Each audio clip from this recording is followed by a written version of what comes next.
ang ultimate female survivor ng Starstruck Season 7 ay si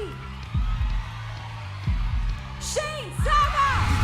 Simula nang manalo bilang Ultimate Survivor ng Starstruck Season 7 noong 2019, nag-umpisa na rin ang showbiz career ni Shane Saba. Sa katunayan, 2 beses na rin siya bumida sa GMA Afternoon Prime Series, ang Racing Mamay at Arabella. Ngayong 2025, muling bibida si Shane sa bagong GMA Afternoon Prime Series na Mommy Dearest. Alamin ang mga detalye sa Kapuso Insider.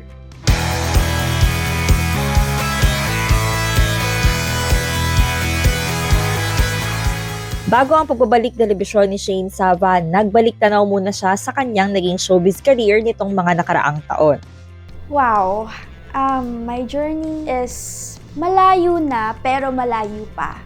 'Di ba yun, may kasabihan ngayon, malayo na pero malayo pa. Yun yung isa sa paborito kong statement ngayon.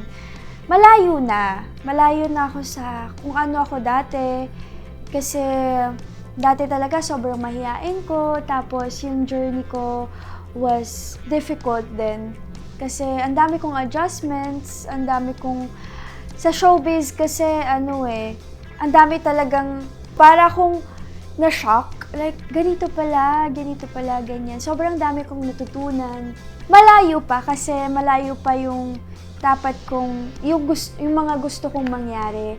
Malayo pa kasi yung mga dreams ko for me, yan.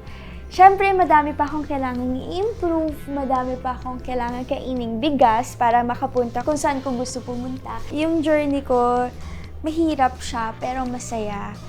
Masaya in a way na lahat ng hard works ko, lahat ng paghihirap ko, lahat ng pagod ko, napapalitan siya lagi siyang may award, lagi siyang may prize sa dulo na ang sarap, nakaka-satisfy, lalo na kapag yung mga tao na-appreciate yung craft mo, yung work mo. Sa isang interview noon, inamin ni Shane na nanggaling siya sa isang broken family at wala ang kanyang ama. Nakaapekto kaya ito sa aktres sa kanyang paglaki at sa pagpasok niya sa showbiz? Actually, hindi siya masyadong, nalulungkot ako minsan kasi syempre nakakalungkot naman talaga kapag mama mo lang yung kasama mo, ganyan. Pero kasi, as a panganay, kailangan kong maging malakas also for my mom and for my younger sibling. Mas maaga ako nag-matured. So, growing up, hindi siya masyadong sa akin. Like, naiintindihan ko lahat ng bagay. Kasi, pinapaintindi din sa akin ni mama. Tapos, nandiyan naman yung mga lolo at lola ko para gumabay din sa amin. Yung lolo ko, yung mga tito ko, para tumayong tatay ko. Tatay namin ng kapatid ko. So, hindi talaga kami nagkulang sa pagmamahal.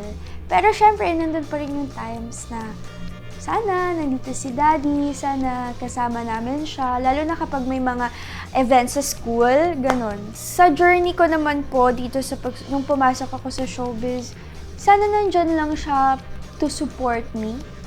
Yung mas, siguro yun lang, yung support lang siguro. Pero all in all, wala naman siyang effect nung pumasok ako dito sa showbiz. Sa estado ng kanyang karera ngayon, meron pa bang gustong makamit si Shane? Ano pa kaya ang roles o projects na gusto niyang gawin? Gusto kong ma-achieve, siguro yung goal ko talaga is makilala ng mga tao bilang magaling na artista. Bilang magaling na actress. Yun yung gusto kong makilala ko yung sabihin nila, si Shane Saba, magaling umarte yan eh. Gusto ko siyang pinapanood. Yun yung gusto kong makilala ko. Kung ano pa yung iba kong roles or projects, madami. Gusto ko pong mag-movie.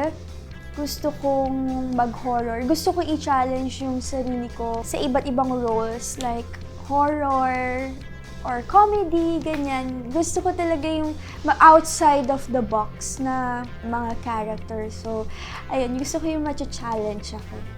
Abangan ang panibagong dramatic role ni Shane Saba sa upcoming GMA Afternoon Prime Series na Mommy Dearest.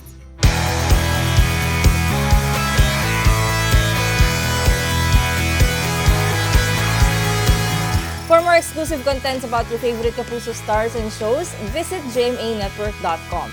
Follow us on our social media pages.